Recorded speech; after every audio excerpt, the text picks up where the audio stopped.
Ayan, dito naman po tayo sa pamintahan. Ayun po ang ating isang saging. O, bumuwal din ang saging. Dini.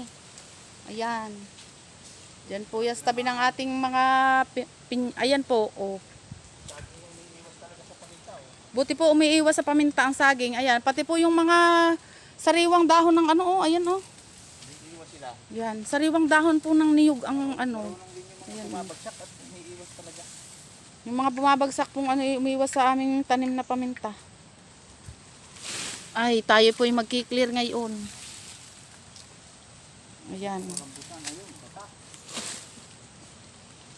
Ito po ang ating resulta ng ating mga pamintahan. Ayan po, oh, itong ating tinabas ay buhay na buhay po. At silbing harang din naman po. Ayan. Puro dahon. Nangalaglagan. Ayan po, oh. Yung mga sariwang dahon po ng ano ay naglaglagan din.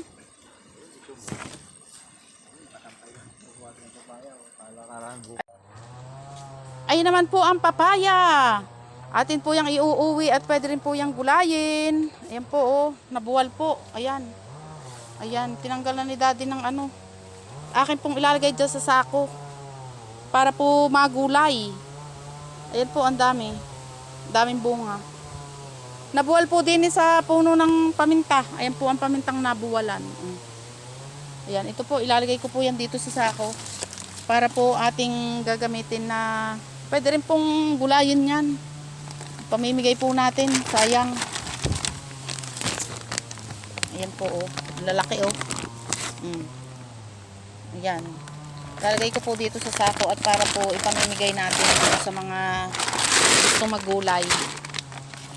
Ayan. Oh, ito po, oh. Ayan. Ang ating papaya. Malalaki po ere, oh. Ayan, oh. Talaga po ang isa ay ano. Siguro po kaya nabuwal ay mahangin po tapos mabigat. Kaya po siya siguro yung nabuwal na. Ayan, oh. Marami po ito. Ito pa po, oh. Ayan. Ito po. Marami yan. Ating ilalagay na yan. Maiuwi natin. Ito pa po, oh. Ayan, oh. Wala eh. Oh, ito pa po, ayan. May dala pa po si daddy, oh. Ang dami. Ayan. Malapit na mapuno ang aking sako. Ayun po, oh. Ere pa. Mura. Mura masyado. Oh, ayan. Kadami po. Yan po ay papaya palaang. Meron pa pong doon sa labak doon na aming hindi pa napupuntahan. Yan po ang papaya pa lang na aming nakuha ngayon. Marami pong papaya kung sa papaya po ang pangunguhanin. Ere pa po, oh. Mga native. Ere pa po, pwede rin ere. Yung pong pwede iuuwi namin. Ayan, oh. Sayang po.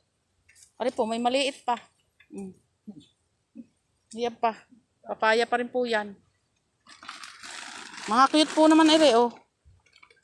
Ang bunga.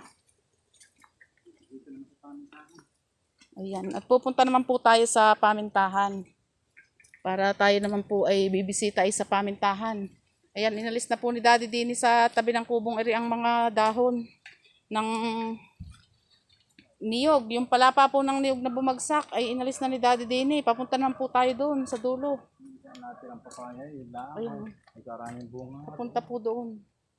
Doon po sa aming kapitbahay, mas marami po doon papaya. Ang papaya po doon mas malalaki pa doon sa papaya na ipinakita ko sa inyo kanina. Marami po sa kanila. Ere po, papaya pa rin ere. Nasa tabi ng aming ano. Ayan po. Yung po kapitbahay namin na yun, ay pinamimigay din po ang papaya. Napakaraming papaya. Ayan po ang ating pamintahan. Buti naman po at hindi naapektuhan. Ere pong nasa tabi ng kubo ay ayan. Kaganda. Yan po ang ating mga paminta. Salamat po at hindi po yan na ano. Ayan.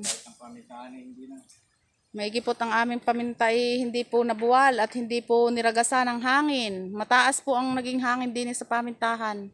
Kaya po ayan. Ayan. Habang nahangin po ay laging sabi ni Daddy, ano bang nangyari kaya sa ating paminta? Ay hindi naman po kami makapunta kasi nga po ay ang lakas ng hangin. Ayan. Buti naman po at maganda ang nagresulta, hindi po nanlagas. Kasi po hindi hinangin. At Hangin nga. sa taas naman po, medyo mataas po at medyo mahina din ang hangin din eh. Ayan, teka lang po, pupunta tayo dun sa ibang mga puno ng paminta ating bibisitahin.